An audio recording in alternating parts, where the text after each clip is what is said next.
Alrighty. Hopefully this time the video won't stop. This is my third time trying to record this video. And it stops. Okay, so I'm going to jump right in and just know that at this time I am getting on Con Air and going to the castle of Atlanta, Georgia. Atlanta, Georgia is a prison built eons ago, 1903. I think it was built. It's got 40-foot walls and fucking gun towers everywhere, and it's eerie. It's like a dungeon. Um, so I weighed in. You know, you got to go to the doctor and to process you 4 fucking hours, doing all that, and every time you switch institutions, that's what's going to happen. You get processed every time. And I was 267 pounds when I went in, and this will play a role later on. And I get to the cell. I don't remember what time it was. Such a long time ago. And it was there were 4 guys in a 2-man cell. And I remember thinking, I'm the 5th guy in there. And it's just, why? Why does the BOP do that? It's not allowed. And you know, they pushed me into the cell. They closed the door behind me, and I'm thinking, what the hell is going on? Like, this is unacceptable. 4 grown ass men in a fucking 2-man cell. It's just a recipe for disaster. And you know, when you walk in the cell, there's the urinal right here. Then I got the floor right in front of the door. Another guy is on this side. The 2 bunks are right here, and then another guy on the floor here. So you imagine when somebody got to take a shit, or 2 or 3 people have to take a shit. It's inhumane. It's you don't do that. If you can't house people the proper amount of people, you don't house them. You know, but it's all that. Anyway, so when I walk in, I already know it's going to be a merry-go-round. So I got the door, so to speak. Then if one person leaves, then I'll have this side. If another person leaves, then I'll have the one next to the bunk, and so on until I finally make it to a bunk. It's a merry-go-round. So nobody in that cell really wants to talk. Everybody's got their back turned, and some people are praying, some people are crying. It's all different levels of emotions and things going on. I'm not surprised at this point. You know, I've been in prison now for going 8 months, and in MDC, Miami, I've seen a lot of shit. Not going to talk about all the little details and fights and stabbings, and you know, I've seen an old man in a wheelchair had a heart attack in a wheelchair, and the cops just sat there like, yeah, he's about to croak, you know, shit like that. It's just some fucked up shit, man. Them guards, you guards, not all of you guys, because some of you guys are good. Some of you guys are good, but there's some of you guards that, Jesus Christ, man, are y'all human? Do y'all have any feelings? Is it that bad at home that you have to come and just, anyway, Uh, I'm super hungry. I haven't ate for like 15 hours. So one of the guys finally decides to turn around and like, hey man, don't worry too much because this is just a holding thing, and within 1, 2, maybe 3 days at the most, you'll be back on Con Air and you'll be following your chain. So the chain is the places that you're going to go to until you get to your final destination. So I was like, okay, well that's a relief. I'll only be here for a day, two, at the worst 3 days. I can handle that. I can do that hanging off a light bulb. Yeah. Um. eh, the only other thing that I had to look forward to was, well, maybe at 12 o'clock I'll be one of those that they call right away, and I can get on the plane and get the fuck out of this damn dungeon. It's eerie in here. It stinks. It's dark. It's a dungeon. It's literally a fucking dungeon. And no, 12:30 came around. Two of the guys in the cell got called. They uh, they were happy to book it out of there. Can't blame them. And then two other guys come in because there's five people, regardless. Three leave, four leave, all five leave. Five new ones will be replacing. Will be in there. So now I'm on the floor next to a bunk. I'm next to go up into a mattress that's already worn out to nothing. But in your mind, oh, it's a mattress. It's got to be better than the fucking worn out fucking sheet that they gave you. You hold the sheet up, it's fucking got a bunch of piss stains and fucking 40 holes in it because they don't ever buy new sheets, even though they get damn good money every year for you. They give you this old fucking sheet with holes. You get a towel with a bunch of holes in it. You get a washcloth that if you flick it too much, it's going to shred into pieces. It's no bullshit. This is how it is.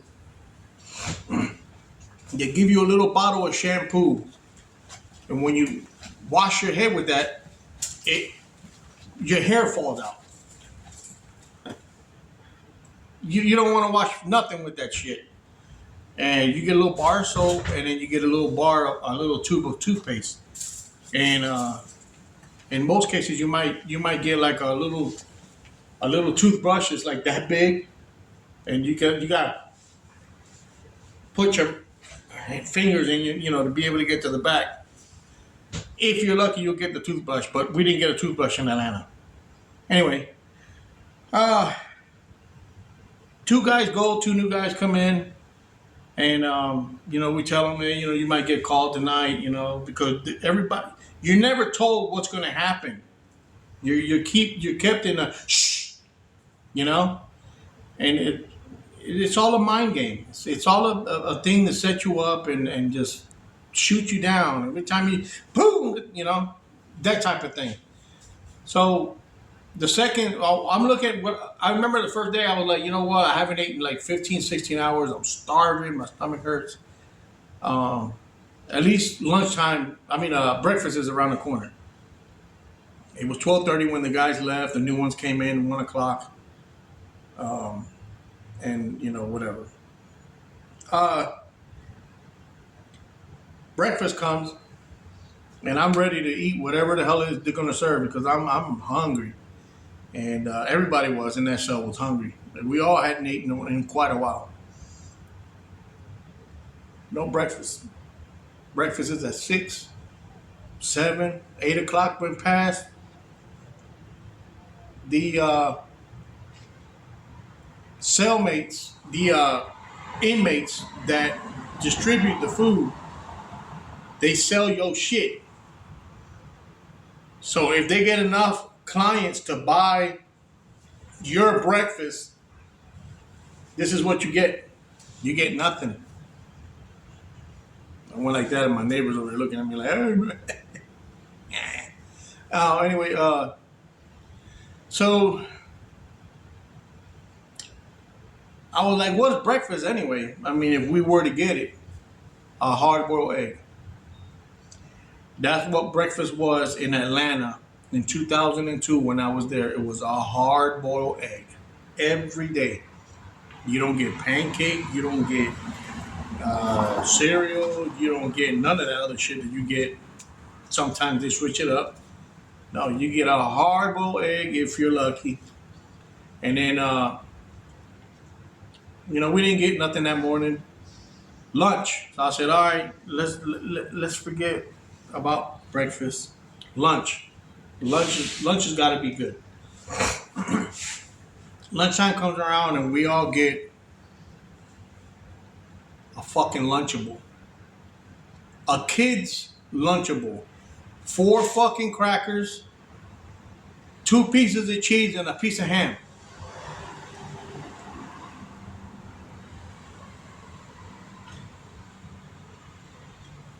Dinner is another Lunchable. The same one. And that's the way it is the whole time.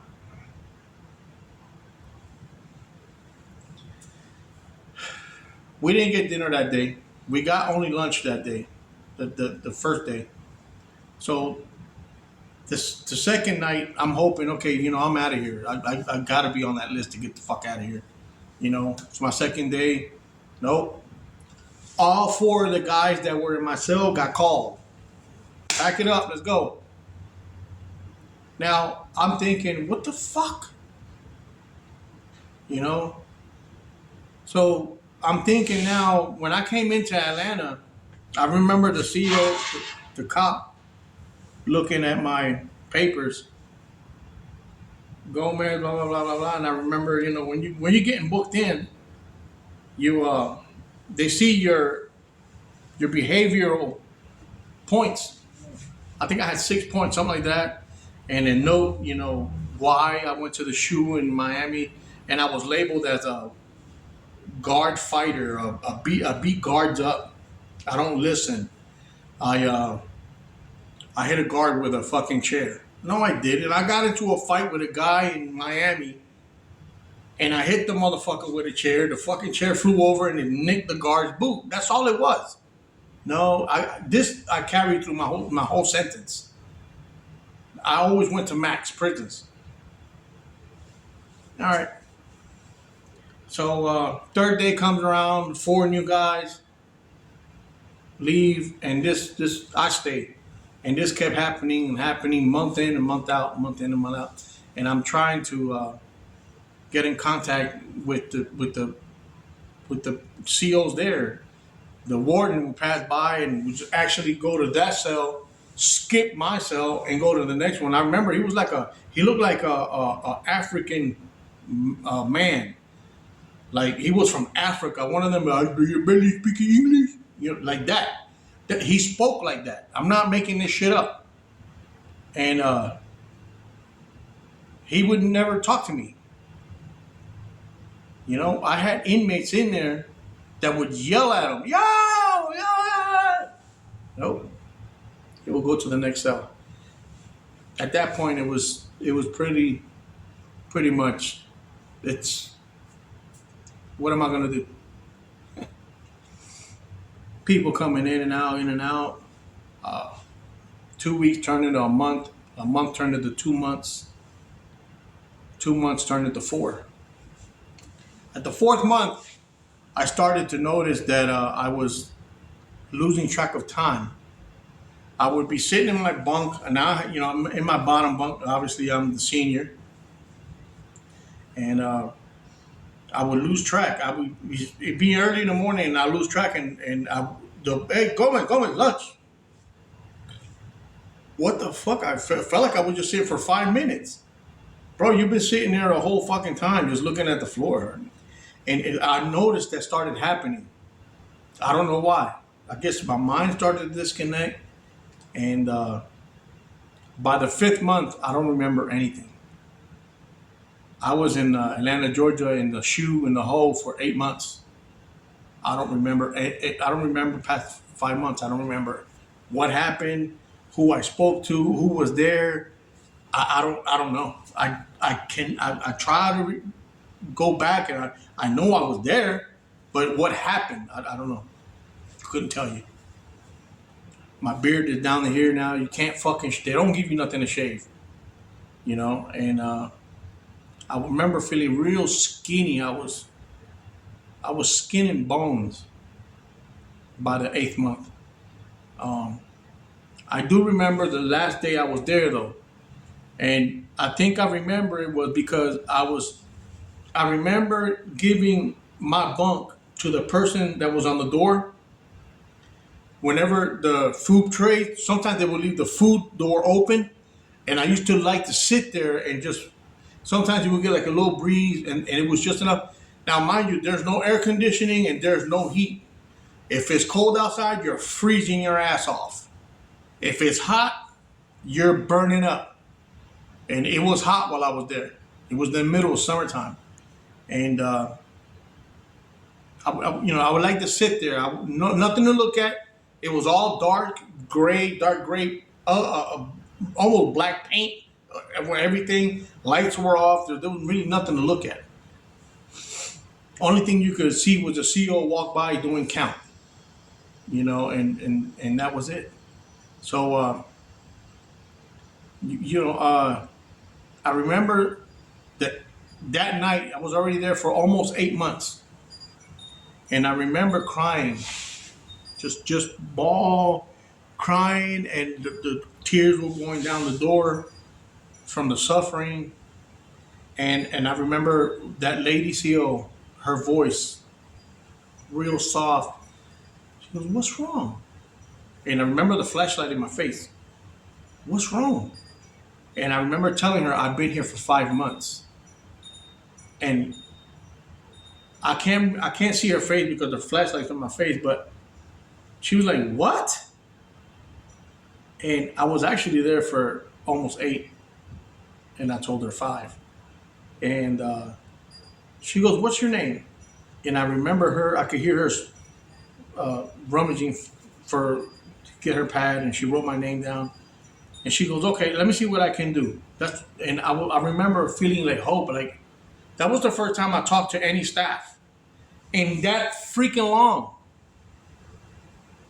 Like nobody would talk to me. Nobody would. I was just invisible. And I remember feeling that little bit of hope. And the next day, whatever she did for me, Gomez, pack it up. All the guys in the cell, hey. I guess because they knew my situation. I'm not sure. But I remember now going forward to when I made it to my destination 2 years later, my final destination, guys that were in Atlanta with me will recognize, "Oh, you were that dude, bro. You was crazy, bro. Something, you were talking about trees and fucking death and the hell and heaven, and bro, you were, we called you the nutcase, el loco." I don't remember. I don't remember. Um, I remember one time too, being so hungry in Atlanta, so starving, hungry that I thought about eating one of them fucking water bugs. True, true, true. And I remember only those two things out of that time period. And I remember when they say, "But Al Gomez, pack up." And they put me on Conair that morning, and I was going somewhere in Carolina. I don't know if it was North Carolina or South Carolina. That institution I don't remember because my mind was still not. It was not there. I remember getting on Conair and driving through to get to the institution in North Carolina, which I remember it looked nothing like that damn place in Atlanta. So when we get on the van, and the van takes us all through town and lights and sirens and all that, and we make it to the institution, and you go through the processing again. And I remember it was 40 of us, and we were all walking down this hallway, and they told us to hold on to this banister. Follow the banister, and we're sliding on the banister. And stop! Everybody from Atlanta, take 2 steps to the right. Take 2 steps to the right. 6 other guys do too. Everybody else straight into the pod, into the pods, the holding cell, so they can be processed. So they make us go left. They make us 6 guys that got out of line go left. And I remember the humiliation, what was about to hit us next. Nothing prepared me for this. And I remember a CO, it was inside this room was a fireman hose. And there was a bucket, like a 5-gallon bucket with a handle with some powder. It was like some orange powder in it.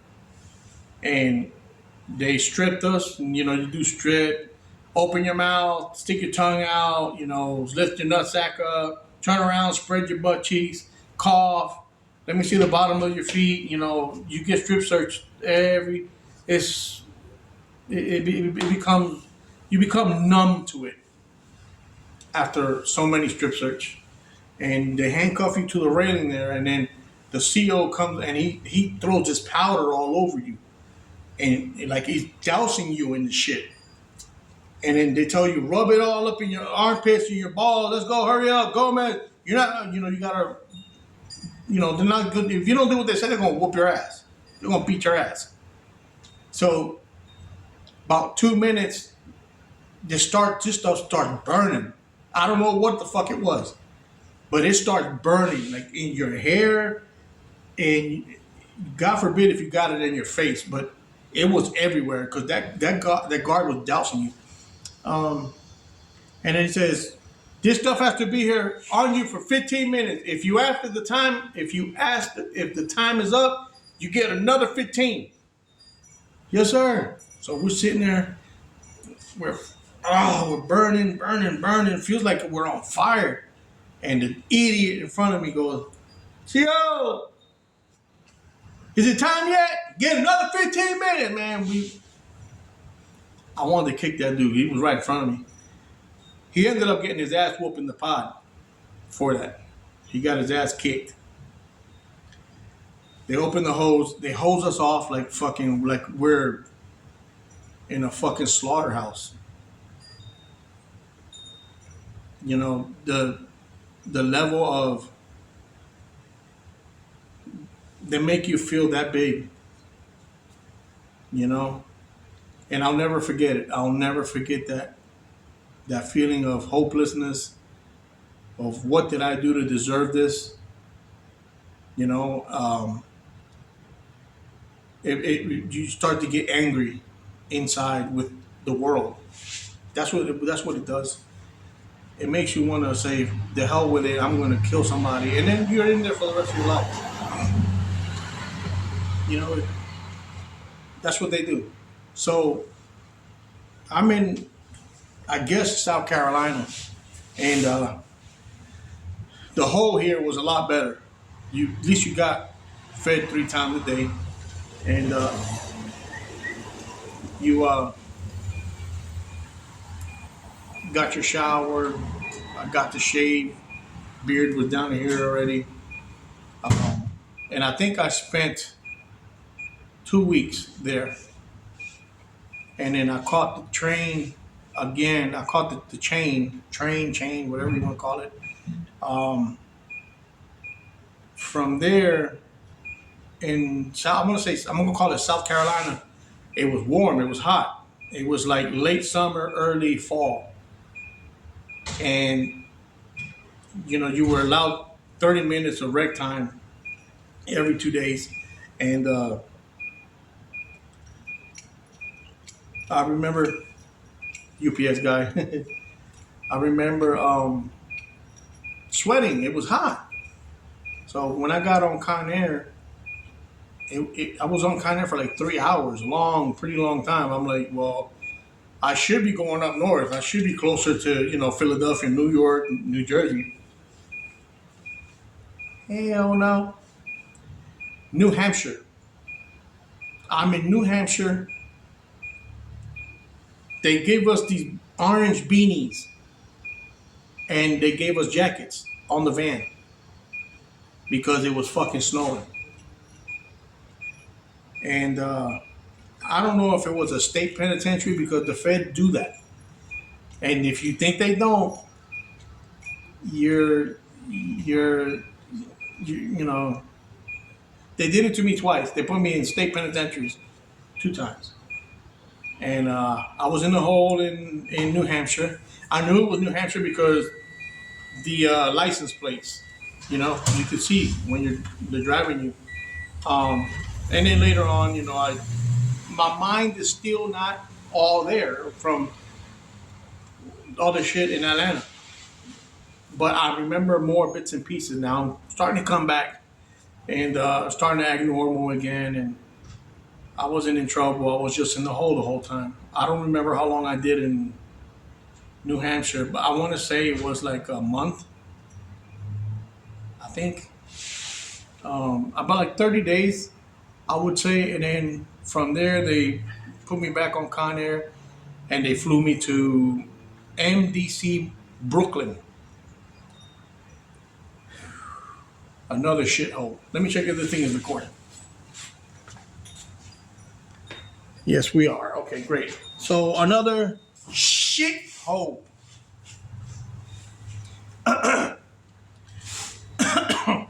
Now, mind you guys, I'm leaving out all the stabbings that I've seen, all the fights, all the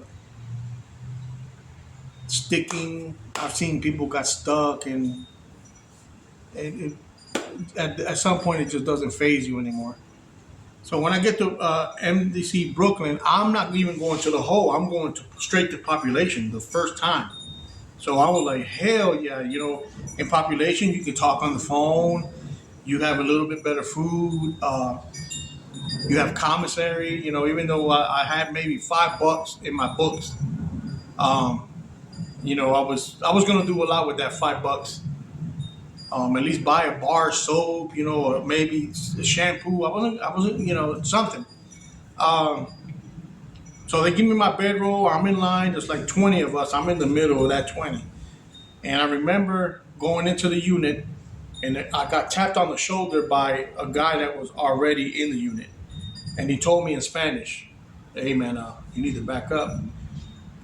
He told me in Spanish, the guy in front of you is about to get hit. All right, I'll back up. I back up like 3 feet. Some other guy behind him pulls out a fucking shank. It was a bedpost. That thick, that long. And he sticks it into this guy's face in front of me, from behind him. Sticks it. It goes all the way into his hand like this. Knocks out his teeth, and it's sticking out this far on his side. And I moved back. Everybody. Some of the guys in the line started screaming like women. What? Whatever. The guy's getting stuck. He's on the floor. He's getting stuck. They're trying to kill this dude. I don't know. He looked like he was dead to me. So I remember seeing a long gray bench, and I was like, you know what? Here we go. I sit on the bench. The CO closed the door. When it went down, it was right outside the CO's office. He was about to tell us what cell to go to. He closes the door. He's not coming out of there. He is not going to come out of there until the goon squad arrive. That's just the way it is. He's not going to risk his life. He's going to get stuck too, probably. I don't know. He's not going to take that risk. So he's staying in there till it's over. And the goon squad arrive, and we get thrown out into the hallway. Everybody locked down. We're in the hallway. Now, they strip us in the hallway. Right in the hallway. I mean, it's weird because they don't strip us all the way down to our underwear, not all the way naked. So there's a strip search and there's a strip down. Strip down, usually you keep your underwear on you. So we stripped down, and just because I had a couple droplets of blood on me, straight to the hole for investigation. Now, investigation could take 3 days, or it could take 3 months, it could take 3 years. So here I am again, and the hole in Brooklyn is just like the hole in Atlanta. It's a fucking, it's a shithole. You know, it's just bad, man. I'm there 2 weeks. They finally determined I had nothing to do with nothing. I get put back on that same unit, and now I'm thinking, I'm able to use the phone at least to call home. Like that was my main thing. I wanted to call home.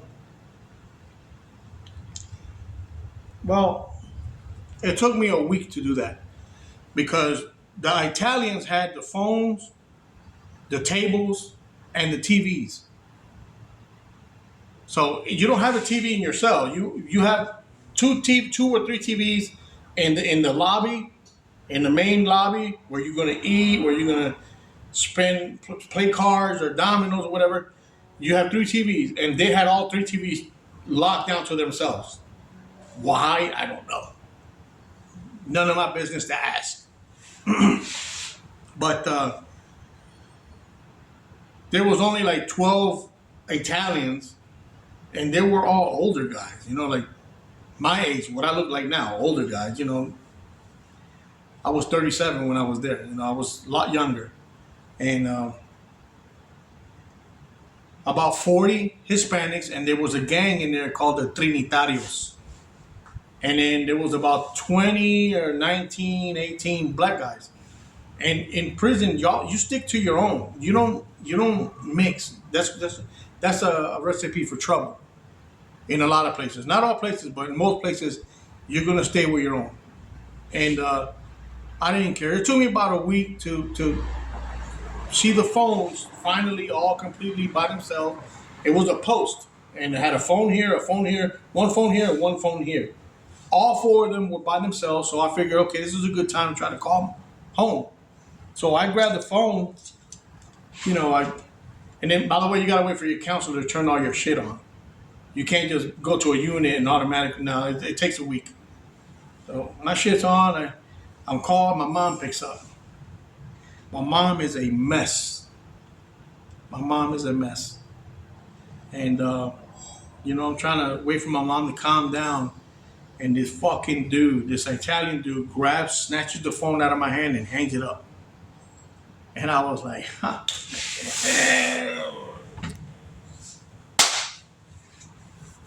Bro, where am I going to give you these? Where am I going to give you these? Where am I going to give you these?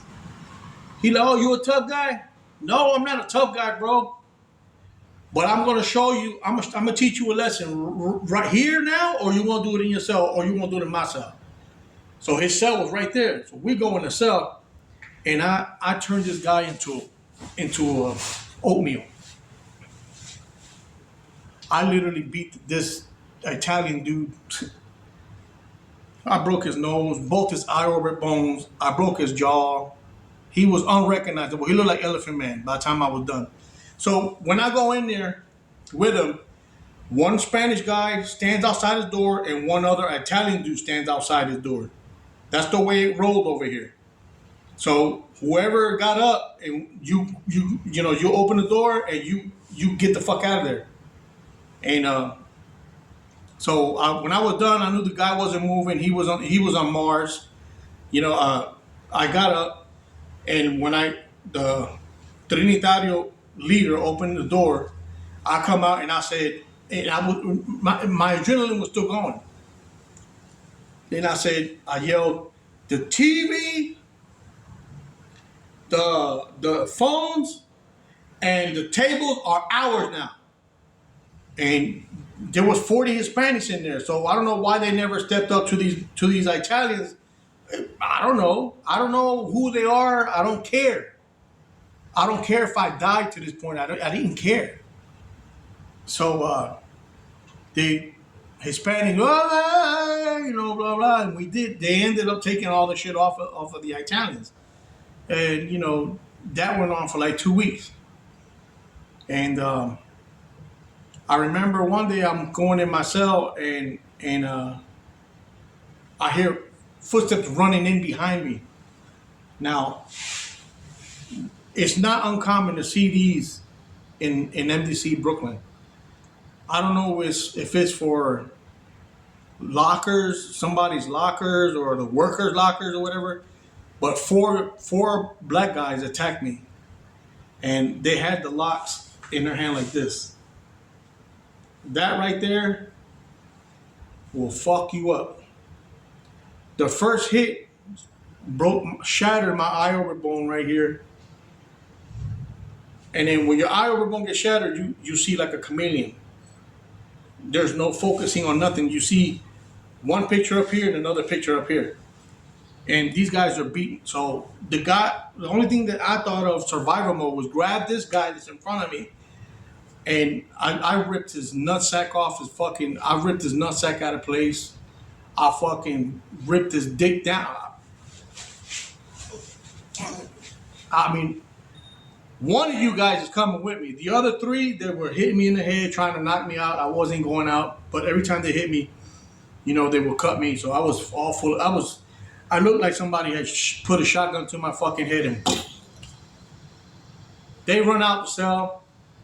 The leader of the Trinitarios come in, and he's screaming and all this. They weren't going to do nothing. They were a bunch of punks. And a snitch went downstairs and called. I wasn't gonna make it past count anyway because it was a bloodbath. I go to the hole, and then that I'm gonna stop it right here, and then we'll continue on the next video of what happened to me next, and my experiences with the next part, and finally making it to my destination. What happens to me there? Thank you guys for watching, and make sure you guys keep coming in, subscribe, like. You know, just don't like the video, subscribe. You know, subscribe. You don't have to hit the bell so every time I upload something, your fucking phone goes off. Just subscribe. Help me out. I'll see you guys later, and I got some other good stuff coming, and you know, all the things that happened to this guy here. Y'all be careful. Later.